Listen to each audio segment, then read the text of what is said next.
And he joins us now, Scott Walker, governor of Wisconsin and presidential candidate. Hello, Scott. How are you, sir?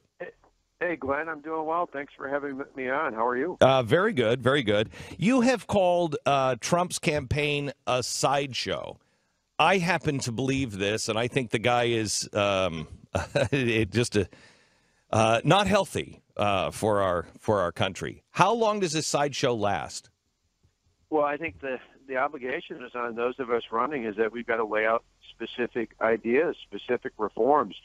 You know, one of the things you can't ignore is that he has tapped into something very real. And I think not just him, but look at some of the other non-elected candidates who are rising in the polls, Ben Carson, Carly Fiorina, Donald Trump. I think there's a correlation there that people are frustrated. Heck, I'm angry. I am angry at the so-called leaders in Washington, particularly in the Republican Party, who claimed they were going to repeal Obamacare if they got the Senate majority, who claimed they were going to do something about illegal immigration.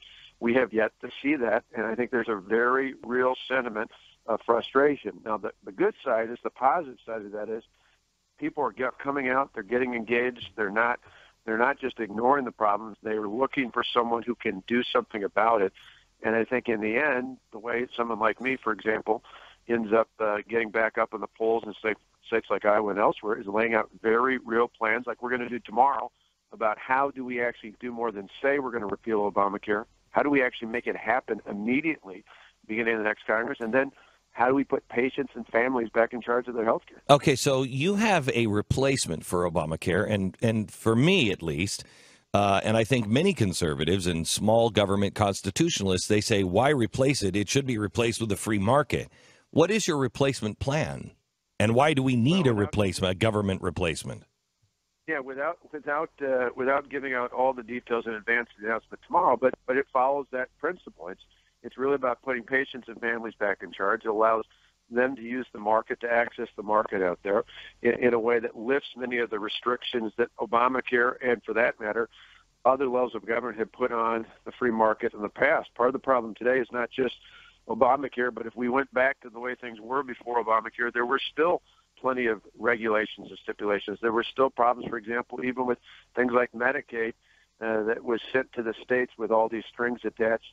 Those are the sorts of things we're going to talk about, is not just going back to the way things were before Obamacare, but going even further to lift all the taxes, to lift the burdens, to put in place a system where patients can use the market to make good decisions for themselves and their families.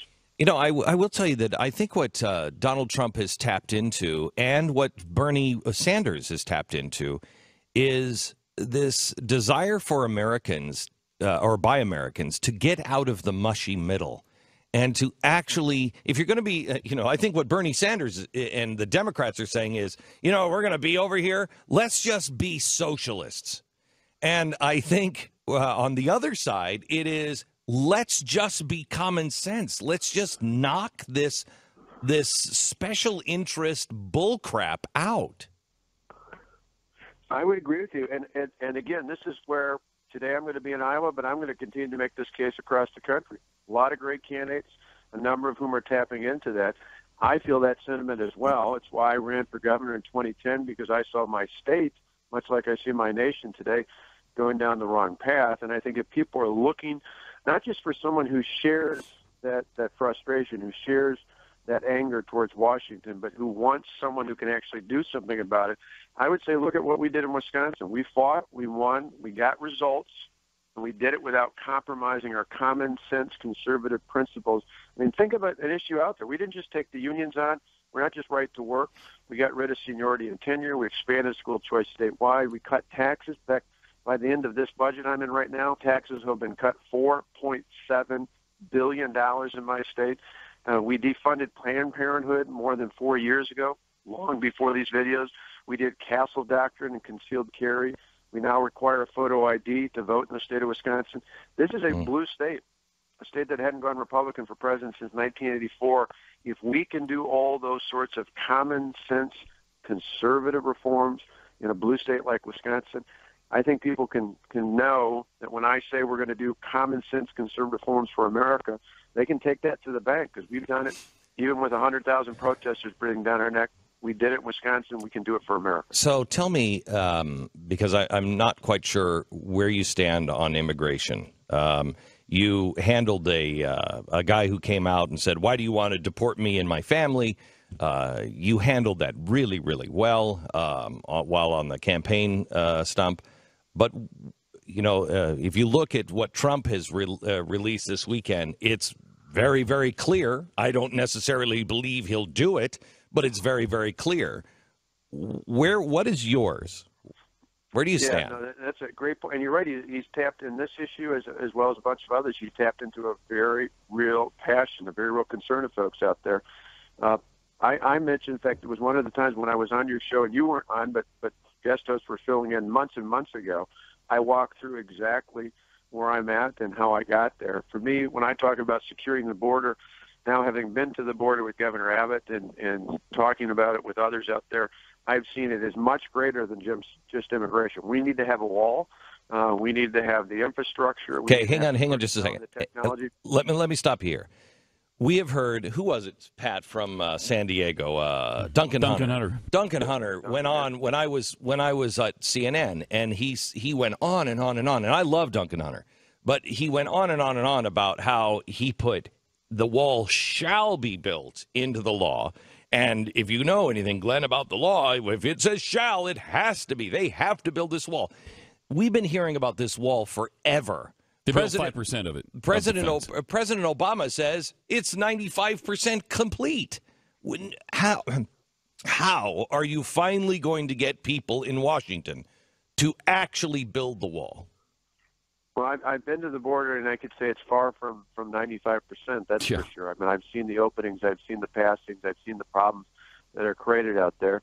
To me, in a way that similar to how we're going to repeal Obamacare and other things, in the sense that when I came to Wisconsin, a blue state, everything was Democrat, went Republican. We didn't just take on the unions. We didn't just take on the Democrats. We took on, particularly in one of our legislative houses, the Republican establishment that didn't want to do anything. I remember a week after the election, I came in and talked to all the Republicans and said it's put up or shut up time. They went from all Democrat to all Republicans.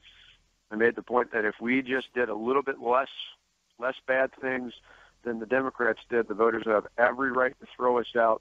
And so we said it was put up or shut up time, and then we went through with one of the most, if not the most aggressive, common sense, conservative agenda in the country. And we did it. We didn't just do it where I got elected 3 times. We've actually added seats to the legislative majorities in 12 and 14. Why? Because for Republicans, but even for independents, what they want more than anything is not someone to move to the center. They want someone to govern, to lead, to do what they said they were going to do. And in this case, I think it's a matter of pushing back with the House and the Senate and saying, we've got to do this. Israel, I was in Israel earlier this year. They just completed a 500-mile fence.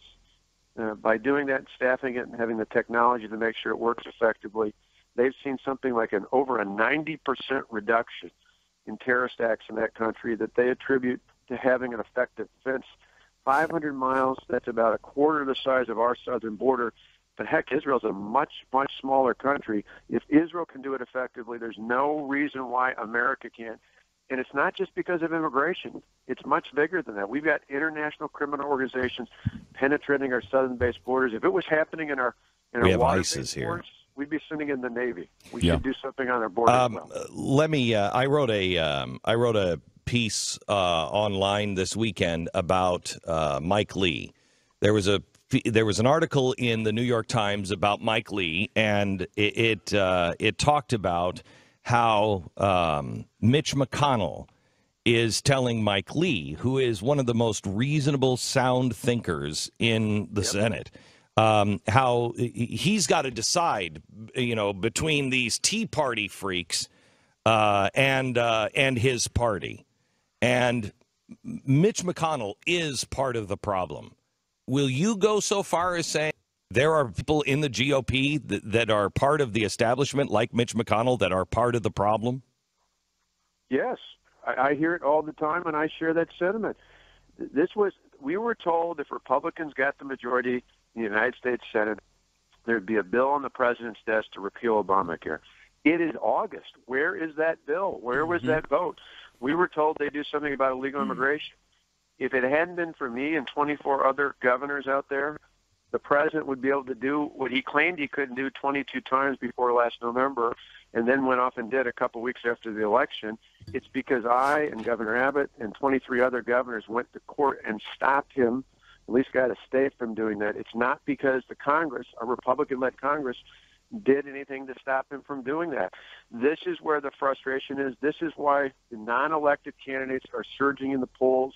It's because people are sending a very clear message to say, you may dismiss this candidate or that candidate, but people are saying loud and clear, do not dismiss my concerns. Do not dismiss the fact that you told us Republicans stood for something, and it's not happening in Washington.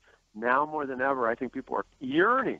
They're crying out. The good part of this is while they're angry, they're not walking away. What I hear people tell me is, do something about it. Do something about it, not just for me. Do something about it for my children and my grandchildren. I think people are still optimistic that there's enough time left. It's getting close, but there's enough time left to turn this country around, and that's what I want to be a part of. Well, let me ask you this, because you say it's getting close. How close do you think it is? We are at the third longest bull market on record. The only other two that have been longer than this was 1929, right before the crash, and then right before the crash of the dot-com bubble. We have China in a massive slowdown, a commodity collapse.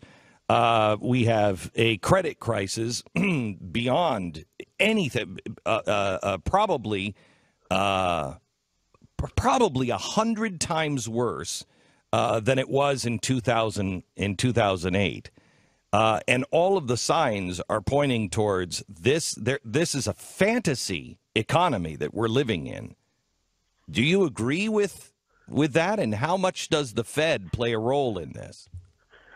Well, I think there are incredible concerns, not just now, but on the horizon. As interest rates change, those debt and deficit problems only get worse out there.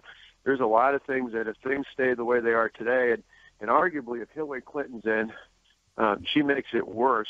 As much as that's hard to imagine with this president, I think a Hillary Clinton presidency makes it worse.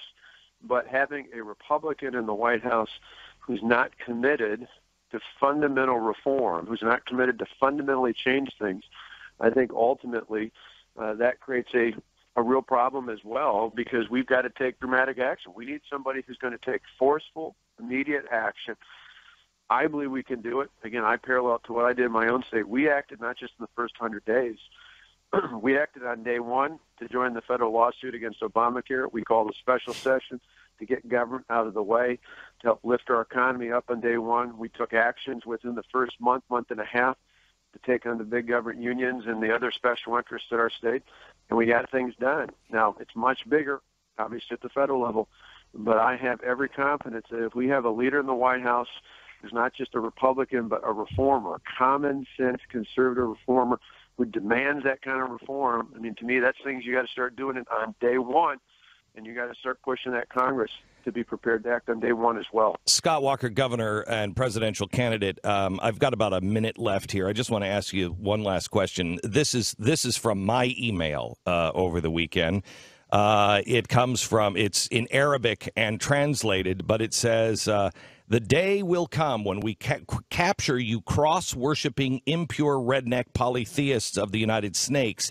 Not only will we kill you, but we will take your women as slaves, and all of your properties and blood will be lawful for us. Have patience, because the hour will not be established until we have removed your falsehood pagan religion from the world and killed many of you. He quotes from the Quran, the Saudi living in the United States. Will the current administration go in and actually go into these mosques and call a spade here in the United States? Or will we coexist and say that all of Islam as it is practiced is peaceful? No, it's been clear. There's a war going on against Christians, against Jews, against people not only here but around the world, and it's led by radical Islamic terrorists. And there are far too many people not only going to hear this seriously. Anybody who doesn't think this is a serious issue is ignoring places like Chattanooga and plenty others around the country that we've seen of late. We've got to treat this seriously. We've got to have leadership in Washington who's going to make sure increasingly we take the fight to them overseas before they bring the fight to us. But we've got to deal with the challenges we have here in America as well. Governor Scott Walker in Iowa today. Best of luck to you, Governor, and thank you so much for being on the program. You bet. Back in just a second. Our sponsor this half hour is Goldline. Let me